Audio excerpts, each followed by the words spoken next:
ഏതായാലും വെള്ളാപ്പള്ളി നടേശനെ താഴെ ഇറക്കാൻ ആർക്കും പറ്റിയിട്ടില്ല. കോടതിക്ക് മാത്രമാണ് ഏതാനും ദിവസത്തേക്ക് അദ്ദേഹത്തെ പുറത്ത് നിർത്താൻ കഴിഞ്ഞത്. പക്ഷേ അദ്ദേഹം പണ്ടത്തേക്കാൾ ശക്തനായി ആ സ്ഥാനത്ത് തിരിച്ചു വന്നു.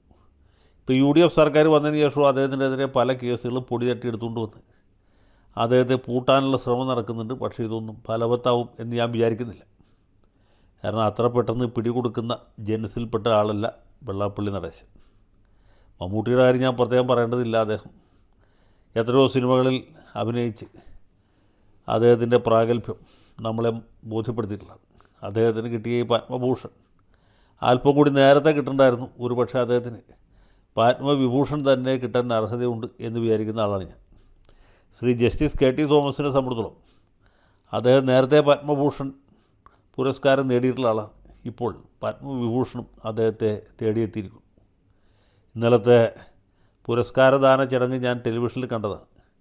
അദ്ദേഹം പ്രായാധിക്യം കൊണ്ടൊക്കെ വളരെ ക്ഷീണിതനായി കാണപ്പെട്ടുവെങ്കിലും വളരെ ഉത്സാഹത്തോടുകൂടി തന്നെ രാഷ്ട്രപതിയിൽ നിന്ന് ആ പുരസ്കാരം കൈപ്പറ്റുന്ന കാഴ്ച നിറഞ്ഞ ഹൃദയത്തോടുകൂടിയാണ് ഞാൻ കണ്ടത്. പക്ഷെ ഇതൊക്കെ കണ്ട് സന്തോഷിക്കുമ്പോഴും എൻ്റെ മനസ്സിൽ ആ ഉത്കടമായ വിഷാദമാണ് തോന്നിയത്.